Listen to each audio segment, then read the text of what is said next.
All right, let's do it. Oh, that was on tape. Was there flexing on tape? You were flexing on tape. Okay. All right, let's do it. I know what you're thinking right now. I know. You're going to put it on there. Okay. All right. That's it. All right, let's do it. They're going to enjoy this first 10 minutes. I know. I know they are. The whole leg gene thing? Yeah. Yep. Oh, man. Okay. Great. I didn't get to the dress thing, though, so Oh, good. sadly, that was the best All part. right. Before you talk anymore? Yeah. Okay. All right. Okay. Hey, everybody, this is Jerry Scarlatta. And Sharon and I just had a great conversation. If you're lucky, you'll catch a lot of it. This is episode number 19, and today we're going to talk about head position. The idea behind head position when it comes to deadlift, squats, specifically lifting weights, has changed a lot over the years, which is why we're going to cover that today. We use head position differently depending on what we're doing. Okay? So we're going to go over the lifting weights head position, and then we're going to go over the rolling, crawling, rocking head position. They're two different things, and it's for two different reasons. So first, we're going to go over weight heads position first while we're lifting weights, and then we'll get a little break, and I'll talk about while we're rolling and crawling and why we use the head position that we use for that. So whenever you're doing any type of weightlifting, the head position that we use is called packing the neck. And what packing the neck is back in the day, we were told that anytime you deadlift or squat, go ahead and get to a squat position down at the bottom. Good. So we were told anytime we get into a deadlift or squat, we want to drive. Whenever we come up, we were always told to drive our head to the sky. So go ahead and come up and keep your eyes up. Like look to the sky whenever you come back up. It's all right. Back down and then look to the sky and drive up. Okay? Go ahead and give me two more of those. So this is what we were taught to do back in the day. Drive our head to the sky as we drive up. The idea behind it, which is still mostly correct, the idea behind it is your body will go where your head goes. Really, your body will go where your eyes go. So packing the neck is keeping your spine neutral, and spine starts from your head and goes all the way down to your tailbone, keeping your spine neutral through the whole movement, but being able to drive your eyes to the sky as opposed to driving your whole head to the sky. So go ahead and get in your squat position at the bottom and then pack your chin or keep your chin down. So making sure we maintain a neutral spine throughout as we're doing our squat, and we'll go over deadlift and swing in a second as well. Maintaining this neutral spine throughout. Go ahead and relax for a sec. The reason that we do that is because keeping your head neutral as opposed to going like this, as soon as you go like this, all your stabilizers in your spine loosen up and relax. So even though if you squatted with your head up before and you didn't hurt yourself, or you've deadlifted like this and didn't hurt yourself, that doesn't mean obviously something's stabilizing you. However, you're not getting the full benefit. You're not getting everything that you can. You're getting the big muscles back there that are stabilizing you. However, you're not getting all the benefit of all the small stabilizer muscles that are really get in there and get you tight to make sure that you're not going to get injured as you do the lift. So we're going to go over deadlift first. We'll go over swings after that, and then we'll get a couple squats in again at the end. So let's get some deadlifts first, Sharon. Back nice and flat, good hinge in your hips, hands are down. Notice that her head is down, okay? So go ahead and look up to the, okay? This is the position that we don't want to be in at the bottom. All right, go ahead and pack your chin again, keep your chin down. This is neutral, neutral from head to tailbone. All right, go ahead and give me 3 reps. And notice as she comes up, she's keeping her chin down. As she comes down, she's not letting her head travel to the sky or travel forward. She's keeping her chin down on her chest. You can relax. She's keeping her chin down on her chest. Sharon does a really good job of this. So to transition to a kettlebell swing, all we have to do is take a couple steps back so we can get ourselves set up. And a kettlebell swing is simply a ballistic deadlift. So we're getting in the same hinge position, and once we get into the bottom, we want to make sure our chin's packed, okay? she has her eyes on her kettlebell, and basically you're going to keep your eyes on the kettlebell the whole time. All right, whenever you're ready, give me 5 of them. All right, she's popping her hips the whole time, and notice she's keeping her chin intact with her chest. She's keeping her chin down as she's doing her swings. Okay? And then the last one we'll do is squat. So we'll go goblet style. All right, go ahead and just give me 5 good ones. She's keeping her chin down, right? She can keep her eyes up on the wall, but she's keeping her chin down so that she's getting the benefit of this stable spine, throughout from top to bottom. Go ahead and relax for a second. So that's the head position that we want to use whenever we're doing any type of exercise. You want to maintain neutral spine and not get this rounded look especially, and then you don't want to get an overextended look. So you have to find neutral first, okay, in order to understand where your head is.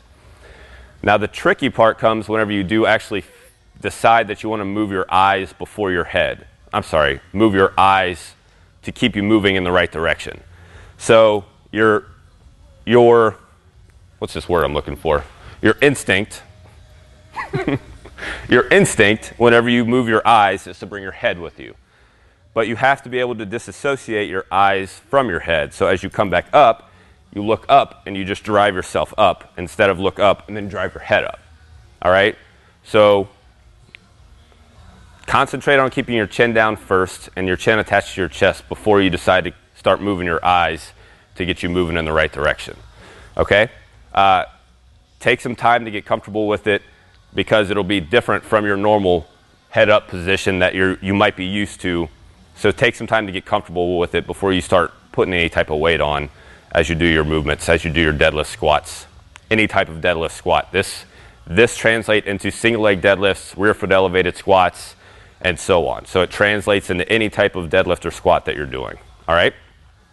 So the next one that we're going to go over are our just body weight movements that we do, specifically our groundwork that we do. All right? So we can go ahead and set that guy aside, and we'll start with bird dogs. So if you want to set that way, good. Scoot forward just a little bit. That's good. All right. So this head position will be different than our weightlifting head position for a couple of reasons. Number one, we're not lifting heavy weight, so we don't have to worry about stabilizing our spine as much. We still want to be able to maintain neutral throughout here. However, without weight, you don't have as much risk, if any, in damaging any of this, going through any of these movements. So you basically, once you get in the position, you're in neutral. You're almost automatically there naturally.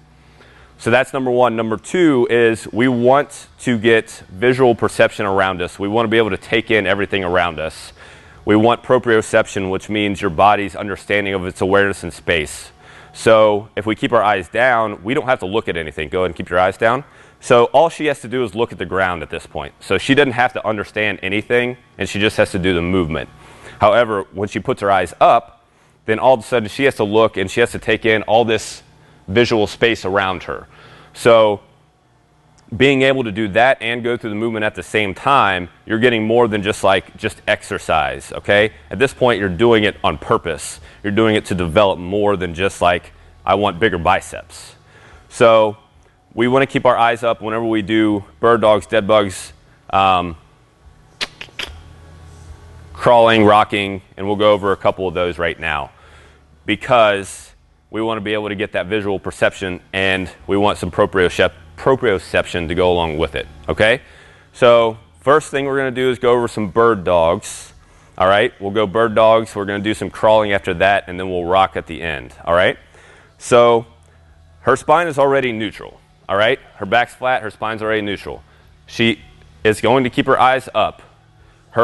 Your tendency will be to slowly bring your eyes to the ground. As soon as you start going through the movement, your eyes will stay up, and then they'll slowly migrate to the ground because your head, your brain doesn't want to process everything. It wants it to be easy, so your eyes are going to naturally start going down, so you have to keep them up. Sharon, just give me 3 on each side, okay? Just kind of take your time. Notice she's maintaining her eyes up position. Give me your eyes down first for a couple, okay? As she goes down, she doesn't have to like she doesn't have to think about it as much all of a sudden as she goes down. Go ahead and bring your eyes up and give me 2 more on each side. All of a sudden she has to maintain a little more. She has to stabilize a little more.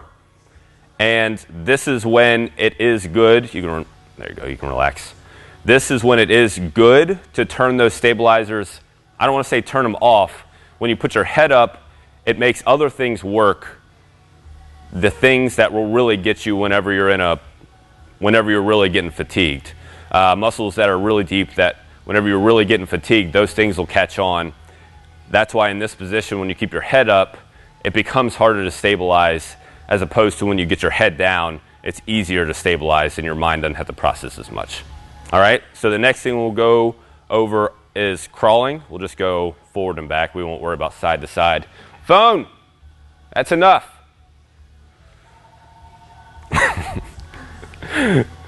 Okay, so crawling, all we're doing is getting back into our bird dog position. Again, stable, like your back's just gonna go into neutral. Go ahead and get your eyes up. Make sure that you're keeping your eyes up the whole time. All right, we're gonna bring our back knees off the ground as opposed to your front knees. Just your back knees. All right, and then all we're gonna do is nice, slow, go ahead and come on back. Good, just forward and back, just like in that same spot a couple times until I get tired. Don't think about it. Don't think about it too hard. Notice she had to think about it already. If she put her head down, she wouldn't have to think about that. Your mind doesn't have to process everything. With her eyes up like this, you have to take in your visual perception. You have to take in everything around you, so you have to think, go ahead and relax. So you have to think about everything around you. As soon as your eyes go down, it takes less thought and it becomes a lot easier.